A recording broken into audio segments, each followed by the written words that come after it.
is it really possible to be an overnight success? The more people you serve, the more people want to serve you back, and that's just a natural cause and effect. It works. The more you give, the more you get. But you got to give before you get. That's love. You can't get around that.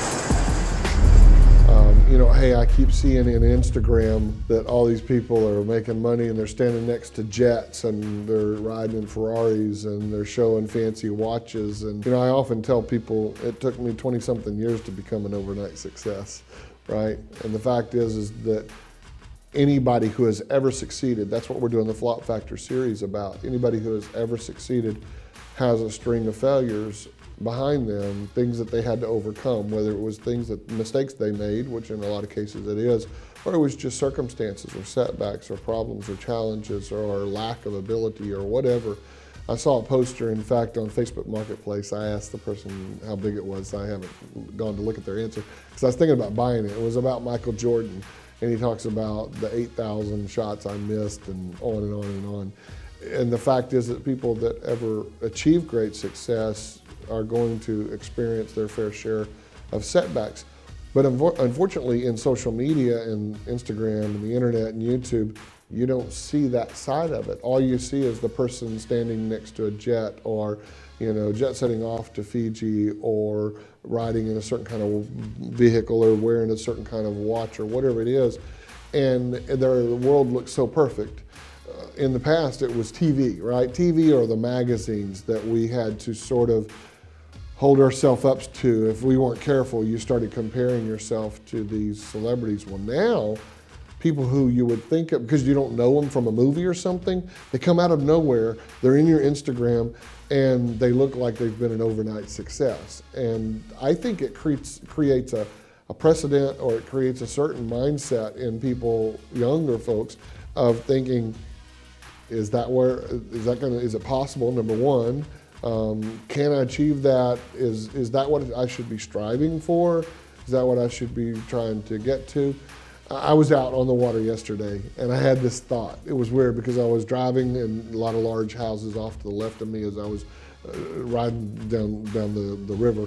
And I thought, the more money you have, the less you think about money. It's weird. It's like, I can remember when Tanya and I were broke. Like, we've been bankrupt twice. We've lost everything more than once. We've been down to nothing. And that whole process, it teaches you a lot of lessons and all that. But the more you get, and the better things are, the less you have to worry about and think about money. But I think that younger people having to stress out about it and think, oh, I've got to reach this certain level by this certain time, or else I'm inadequate in some way, because they're comparing themselves to what they're seeing in social media, I think is a huge mistake.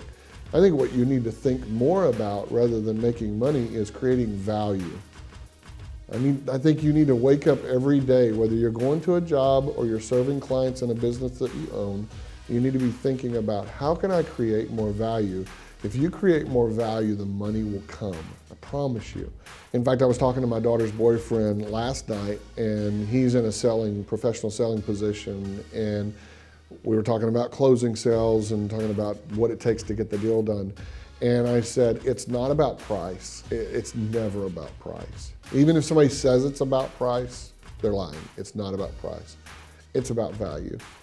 Because if I offer you something and I say, I'm going to sell you this thing for $100,000, but it's going to give you $50,000 worth of value, is that a good deal? No, that sucks.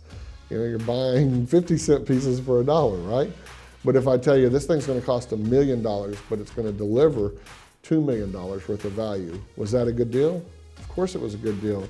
Did price matter? No, price didn't matter. And so I often say that when the benefit received is greater than the price paid, value is perceived. What's in between the price paid and the benefit, that's value.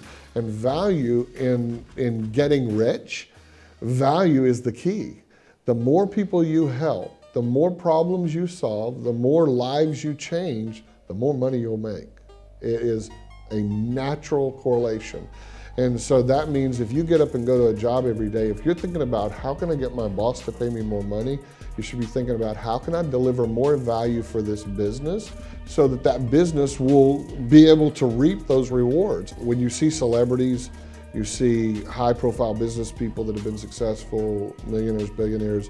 You see athletes. All you see typically is the highlights. And the highlights are not usually about the bad stuff, unless it's a tabloid. The highlights are about the big, the win, the good stuff that's happening. You don't see as Jesse said, the person that's trying to get started and has to go, use cheap equipment, rent somebody's back hole in the wall somewhere and go grind it out in the early days. All you see is now they've got the best of the best and they're being invited into the best opportunities and everybody wants to do business with them and be a part of that. That's all you're seeing. And you didn't see the grind that it took and what it took to get there. And one thing you said was about perception. Sometimes it's not even there. The success is literally smoke and mirrors. It's not even real. And so trying to measure yourself by that is such a mistake. I have a 3-part mission statement. I repeat it over and over again. Some people get tired of it. Some people really like the mission statement and want to borrow it for their own, which is fun. But it's make money, make memories, make a difference.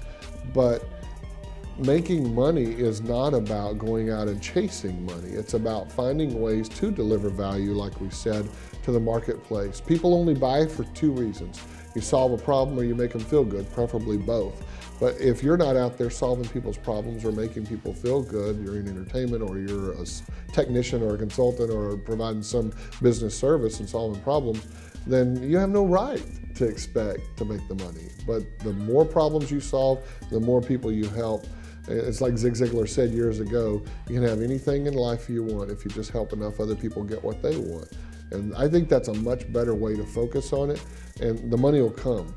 Now, I want to address something that I've heard people talk about. They'll say, pursue your passion and the money will come.